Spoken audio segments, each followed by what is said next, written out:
তিনটি উৎসব একসাথে পালন করল এনআরবিসি ব্যাংক। নিজেদের বাণিজ্যিক কার্যক্রমের ১২ বছর পদার্পণ ও বাংলা নববর্ষ ও ঈদ পুনর্মিলনী অনুষ্ঠান বর্ণাঢ্যভাবে উদযাপন করে।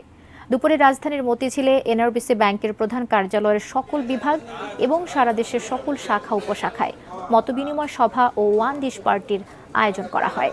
ওয়ান ডিশ পার্টিতে ব্যাংকের বেশিরভাগ কর্মকর্তা কর্মচারী নিজেদের পছন্দের খাবার রান্না করে নিয়ে যান এবং সহকর্মীদের সঙ্গে উৎসবে মেতে ওঠেন।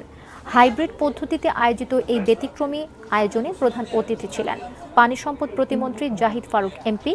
এ সময় তিনি জানান, বিশ্বে অর্থনীতির নানা রকম সমস্যা থাকলেও বাংলাদেশের অর্থনীতি সচল রয়েছে।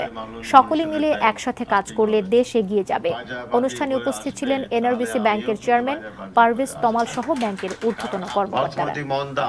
তারপরেও কিন্তু আমরা কিন্তু স্থবির হয়ে যায়নি, আমাদের কাজ চলমান আছে।